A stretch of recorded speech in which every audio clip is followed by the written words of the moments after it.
दोस्तों, आप देख रहे हैं इंसाफ टीवी, मैं हूँ शकील खान। दोस्तों, इस वक़्त जो देश का माहौल है, आप देख रहे हैं किस तरीके से लोग ऑक्सीजन से मर रहे हैं और मोदी सरकार ऑक्सीजन देने में कितना फ़ेल है, ये सब सारी दुनिया जान रही है। और जो पीएम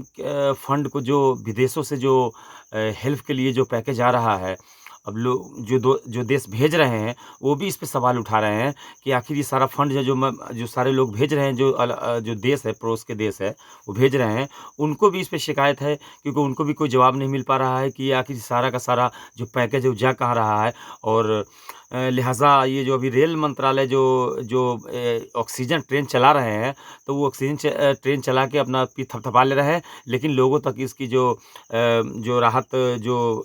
पैकेज है, वो लोगों तक नहीं पहुँच पा रहा है और लोग इससे भयभीत है। यहाँ तक कि कई सारे जो एक्सपर्ट हैं, कई सारे जो लोग हैं, युवा हैं, जो देश के युवा हैं, वो आरटीआई के ज़रिए पीएम को जो है सो आरटीआई लगाकर पूछते हैं कि सर आपको विदेश से जो भी पैकेज आ रहा है, फंड आ रहा है, जो लोगों तक पहुँचाना है, वो जा कहाँ रहा है? तो उनको भी जो है सो उसको रिजेक्ट कर दिया जा रहा है, नेगलेक्ट कर दिया जा रहा है, उसको जवाब नहीं दिया जा रहा है। और दोस्तों, इस वक़्त की सबसे ब्रेकिंग न्यूज़ है जो सुप्रीम कोर्ट से आ रही है, सूत्रों के हवाले से, कि सुप्रीम कोर्ट ने 10 डॉक्टरों का टास्क तैयार किया है। ठीक है? स्पेशल 10 डॉक्टरों का टास्क तैयार किया है, क्योंकि सुप्रीम कोर्ट ये देख रही है कि ये सरकार मोदी सरकार है, वो निकम्मी सरकार है, इससे कुछ नहीं होने वाला है, क्योंकि लोग मर रहे हैं, लोगों के पास कोई भी चीज़ें जो राहत पैकेज है, जो ऑक्सीजन्स है, जिससे लोगों की जान को बचाया जा सकता है, उसमें जो है मोदी सरकार पूरी तरह से फेल है। इसलिए ये जो भार है, जो वज़न है, ये सुप्रीम कोर्ट ने खुद अपने काँधों पे उठा लिया है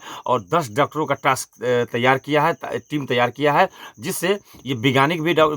भी एडवाइस देंगे, क्योंकि ये कोरोना 2 है ये दोस्तों, ये कोरोना 2 चल रहा है, लेकिन मोदी सरकार को ज़रा भी जनता का ख़्याल नहीं है, वो बस चुनाव में लगे हुए रहते हैं। दोस्तों, मोदी का जो असल मंशा है, जो असल उसका जो सोच है, वो मैं आपको ले चलते हैं आपको फ्लैशबैक में, और फ्लैशबैक में आपको डिटेल में बताता हूँ मैं। दोस्तों, मोदी का जो ये रवैया है, ये रवैया इसलिए आरएसएस के इशारे पे ही सारा कुछ किया जा रहा है, क्योंकि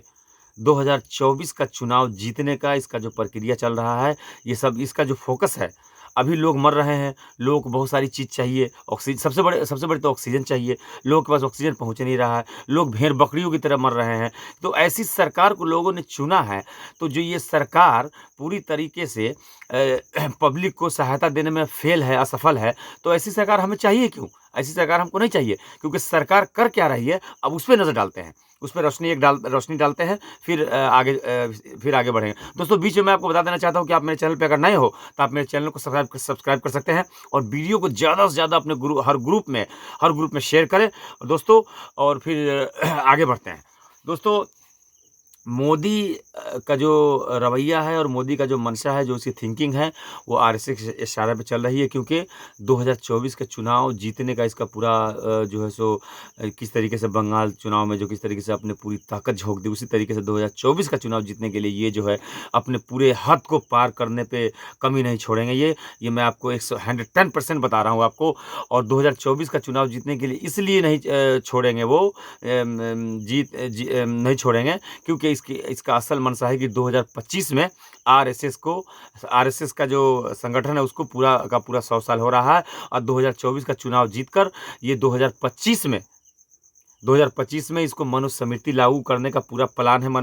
मोदी का, और मनुस्मृति लागू करने के बाद इसको हिंदू राष्ट्र बनाएगा। हिंदू राष्ट्र बनाने का पूरा प्लान है। इसलिए जो भी स्टेट में, जो भी राज्य में चुनाव होता है, तो ये अपने CBI, CID, ANI, income tax, मतलब जो भी जाँच एजेंसियाँ हैं, यहाँ तक कि जो भी इसके अंडर में आता है, यहाँ तक कि सेना, बीएसएफ,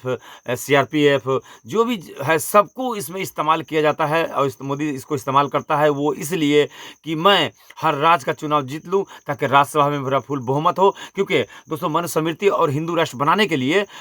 सरकार को 75% बहुमत चाहिए, तभी जाके मनुस्मृति लागू होगा, और ये बहुमत तब मिलेगा जब हर राज्य में इसका सरकार बनेगा। इसलिए बंगाल में और हर स्टेट में इसका फोकस इसलिए होता है कि मैं जो है सो राज्यसभा में मेरा फुल बहुमत हो और लोकसभा में मेरा फुल बहुमत हो। तो ये इसकी मंशा है, और सुप्रीम कोर्ट ने अपने कंधों पे जो ये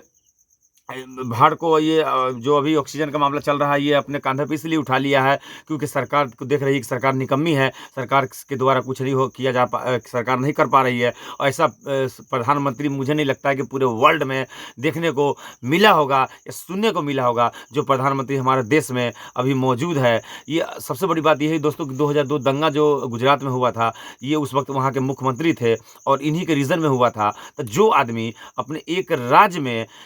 कत्लेआम करवा सकता है और उस राज को चलाने में फेल हो सकता है, तो अभी पूरे भारत का डोर इसके हाथ में चला गया। तो आप देख ही सकते हैं कि ये किस तरीके से देश को किस तरीके से तोड़ मरोड़ निचोड़ कर मतलब देश का धज्जियां उड़ा कर रख दिया है। और देश का जीडीपी, देश का अर्थव्यवस्था पूरा इतना इस तरह गिर गया है कि जो मेरे पड़ोस के देश है नेपाल, भूटान, बांग्लादेश, पाकिस्तान, ये सब भारत के निचले स्तर पे आते हैं। ये सबसे बस से बदतर हालात है, उससे भी माइनस में चल रहा है अभी जीडीपी। तो ऐसे प्रधानमंत्री को फौरन इस्तीफा दे देना चाहिए और इस्तीफा देकर साइड हो जाना चाहिए। लेकिन ये इस्तीफा देने वालों में से नहीं है क्योंकि इसका मिशन है 2024 का चुनाव जीतना और मनुस्मृति और हिंदू राष्ट्र बनाने का पूरा इसका प्लान है दोस्तों। और दोस्तों अब इसी के साथ मैं अपनी बात को ख़त्म करना चाहता हूँ और मिलते हैं फिर किसी नेक्स्ट वीडियो में किसी ब्रेकिंग न्यूज़ के साथ दोस्तों। इसी के साथ में गुड नाइट, शब ख़ैर।